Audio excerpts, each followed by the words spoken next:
Do you grasp onto your position, justify yourself, twist your word, and try to appear like you knew more than you did?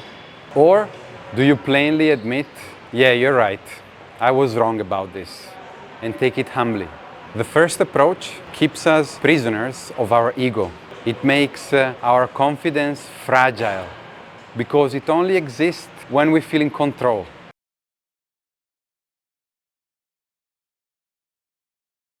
So today I would like to share a couple of thoughts about the topic of what it truly means to be confident. For many people, confidence means showing strength, always being right, always asserting yourself and always asserting your ego. But is that really confidence? Or true confidence is something completely different? Like the ability to feel comfortable in any situation, regardless of whether you're right or wrong. So a mind that is calm, clear, and unshaken, that is not controlled by self-grasping, fear, or insecurity, and is also comfortable in leaning in its own weaknesses. So which one is it for you guys? For me, it's the second.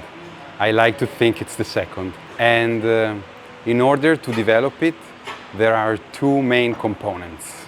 The first component is letting go of our ego, at least a little bit.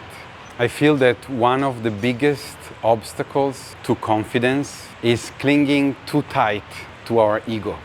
True confidence, it's not about protecting our own image. It's about familiarizing ourselves with feeling comfortable, even in situations where the ego feels uncomfortable.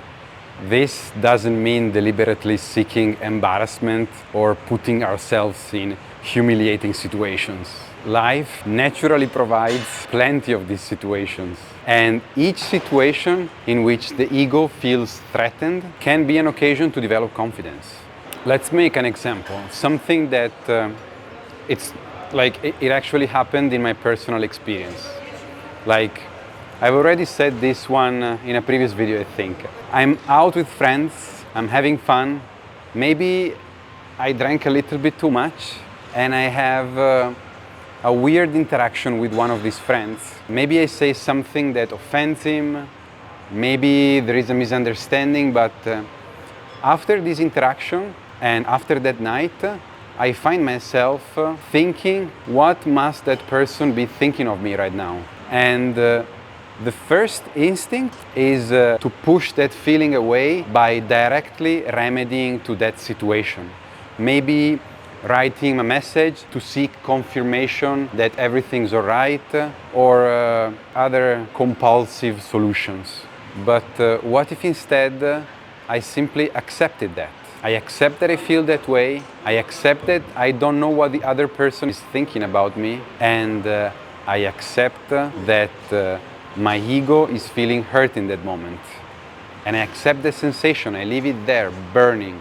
And the next time I will be meeting this friend, after I left that sensation there, maybe there will be occasions to clear the misunderstanding. But I'm not acting based on what the ego is telling me to do. This is how we weaken the grip of the ego, by not always feeding its need of protection and justification. Let's make another example. Let's say you are discussing something with someone and you realize you were wrong.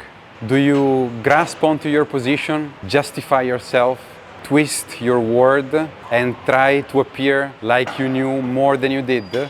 Or do you plainly admit, yeah, you're right, I was wrong about this, and take it humbly? The first approach keeps us prisoners of our ego. It makes our confidence fragile because it only exists when we feel in control. The second approach, instead, builds true confidence because when we don't feel the need to protect our ego, we are free. So every time we resist the urge to defend, justify, or control the way others see us, we are breaking the chains that make us puppets to our ego. The second very important component to develop true confidence is compassion towards ourselves and others. The opposite of confidence is insecurity. And what does fuel insecurity? Self-denigration, self-judgment, and a critical inner voice. If we want to develop unshakable confidence, we must develop a mind that is kind toward itself. This is a topic I've touched upon in previous videos. One that I suggest you, in case you're interested, is episode 12, which is about being honest with ourselves. So how can self-compassion become a path to confidence? Imagine like you are someone else, someone you care about and you want the best for. Would you constantly criticize and judge them? Or would you acknowledge their struggles, encourage them, and wish them well? The way we treat ourselves shapes our confidence. If our mind is harsh and punishing, insecurity grows. If our mind is kind and compassionate, confidence grows. And self-compassion extends outwards, because the less we judge ourselves, the less we feel the need to judge, compare, or compete with others. So guys, let me know what you think about this topic. Now I'm gonna get changed and then I'll go home.